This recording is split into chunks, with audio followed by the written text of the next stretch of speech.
Good morning everyone. आज की इस वीडियो में हम करने वाले हैं लर्निंग डिसऑर्डर या अधिगम बाधाओं की ट्रिक।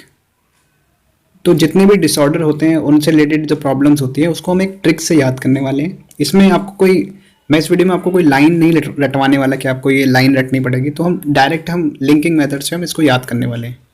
आशा वीडियो पसंद आएगा। चलिए शुरू करते हैं। तो ये जो हमारे है इस वीडियो में आपको जो इम्पोर्टेंट है ये 9 जो है मैं आपको इनके ट्रिक बताने वाला हूँ। ठीक है, तो ये आप स्क्रीनशॉट भी ले सकते हैं, आप नोट्स बना सकते हैं इनसे। ठीक है, तो शुरुआत करते हैं। सबसे पहले हम चालू कर रहे हैं डिसग्राफिया से। तो डिसग्राफिया ये हमारी जो रिलेटेड होती है प्रॉब्लम राइटिंग प्रॉब्लम से। इसमें होता क्या है, बच्चे जैसे 100 होता है, 100 को क्या लिख देता है, वॉस लिख देता है। इस तरह से M और W लिख देता है। इस तरह से उसकी प्रॉब्लम होती है, राइटिंग से रिलेटेड प्रॉब्लम होती है। अब इसको हम याद कैसे करेंगे, इसमें हमें क्या वर्ड्स को पकड़ना है। जैसे डिसग्राफिया है ना, तो ग्राफिया में आप पकड़ लो ग्रा से हम क्या बना सकते हैं, ग्राफ।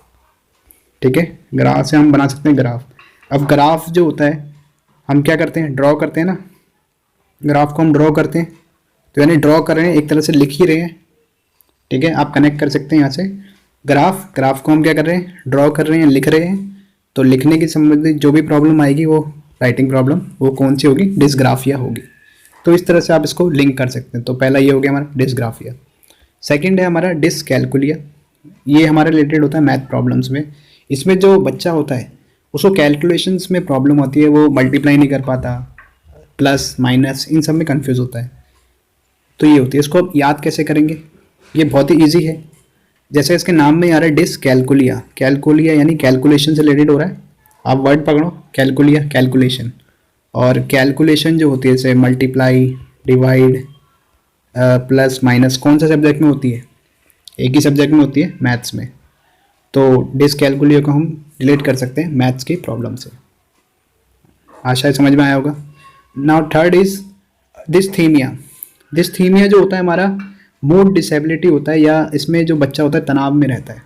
ठीक है, तनाव, और इसमें क्या जो बच्चा है उसका क्या मूड होता है ना, वो फटाफट चेंज होता रहता है, इसलिए वो कारण वो तनाव में रहता है।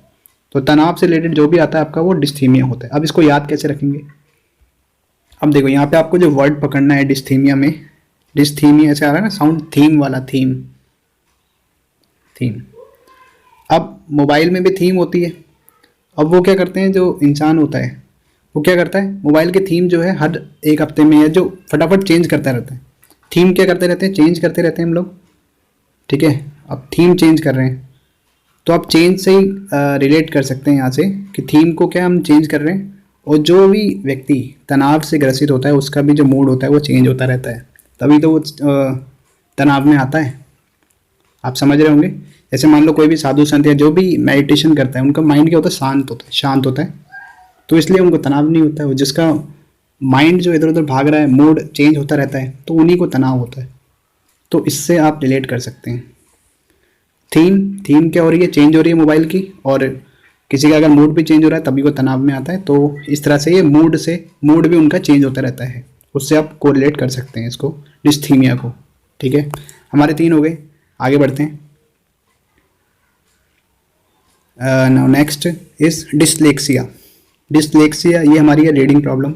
इसमें बच्चे को पढ़ने में प्रॉब्लम आती है, शब्दों को अलग से पढ़ता है, गलत पढ़ता है। ठीक है, या पढ़ते समय कोई शब्द भूल जाता है, बीच में किसी को रिपीट कर देता है, इस तरह से।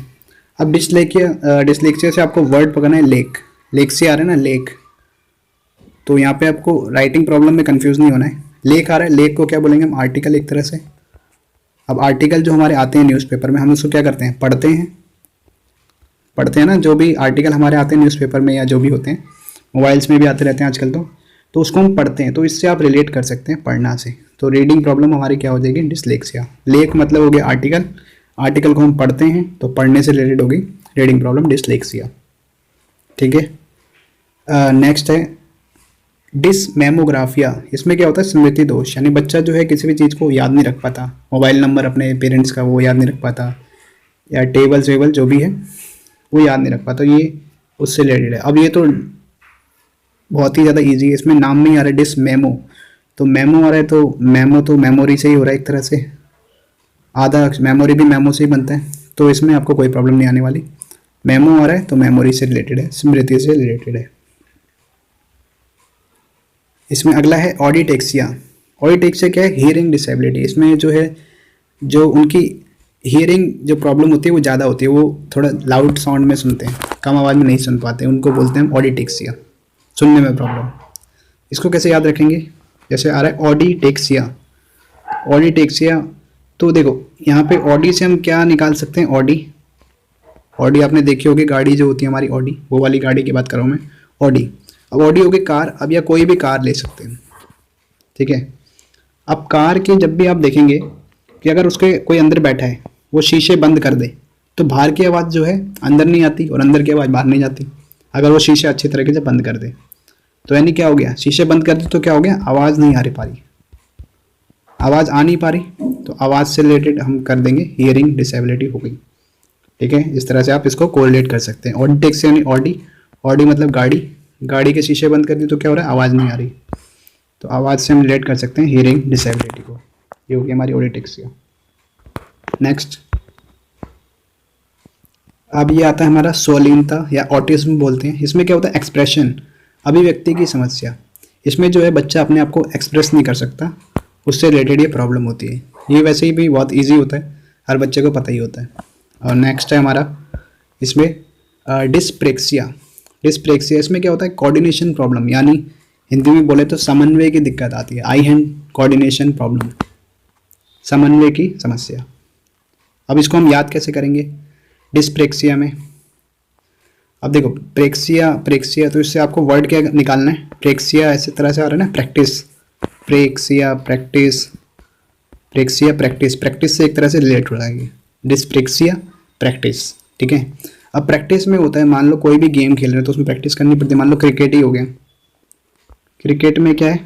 प्रैक्टिस करनी पड़ेगी। और प्रैक्टिस जैसे मान लो कैच करना पड़ेगा, शॉट मारना पड़ेगा, तो उसमें क्या होता है? आई हैंड कोऑर्डिनेशन चाहिए कि कैच करने के लिए बॉल कितनी स्पीड से आ रही है, उसको कैसे पकड़ना है, ठीक है। तो उसके लिए क्या करना है? प्रैक्टिस के लिए क्या होगा? प्रैक्टिस जब करेगा तभी उसका कोऑर्डिनेशन जो होता है, आई हैंड कोऑर्डिनेशन, वो इम्प्रूव हो सकता है। तो इस तरह से आप इसको रिलेट कर लेंगे, आई हैंड कोऑर्डिनेशन से रिलेटेड जो भी आएगा वो हमारा डिस्प्रेक्सिया में आएगा, ठीक। नेक्स्ट है डिस्फेजिया। ये हमारा होता है ओरल लैंग्वेज डिसेबिलिटी, यानी या इसको लैंग्वेज डिसेबिलिटी भी बोल सकते हैं। इसमें इसको हम याद करेंगे डिस्फेजिया। इसको आप वर्ड जो हमें पकड़ना है, डिस्फेजिया में फेज, फ्रेज है ना, डिस्फेज, फेज आ रहा है ना, फेज फेज फेज। और ये फेज जो होते हैं, ये अगर आपको पता हो, इंग्लिश ग्रामर में एक टॉपिक होता है ईडियम और फ्रेजेस का, तो वो इंग्लिश ग्रामर में होता है ना। तो इंग्लिश, यहाँ से आपको क्या पता लगेगा? इंग्लिश में ये टॉपिक होता है फ्रेज। अब इंग्लिश क्या एक तरह से लैंग्वेज ही तो है, हिंदी जैसे लैंग्वेज है ऐसे इंग्लिश भी लैंग्वेज है। तो लैंग्वेज डिसेबिलिटी से हम यहाँ से डायरेक्ट रिलेट कर सकते हैं इसको, ओरल लैंग्वेज डिसेबिलिटी। तो डिस्फेजिया में हमने पकड़ा फ्रेज, फ्रेज होते हैं हमारे इंग्लिश में, और इंग्लिश एक लैंग्वेज है, तो ये ओरल लैंग्वेज डिसेबिलिटी हो गया। नेक्स्ट, तो हमारे इस वीडियो में इतने थे, 9 मैंने आपको बता दिए जो भी इंपॉर्टेंट थे। आशा ये वीडियो पसंद आया होगा। अगर वीडियो पसंद आए तो आप इसको लाइक कर सकते हैं और अपने दोस्तों के साथ शेयर कर देना। So thank you and have a nice day.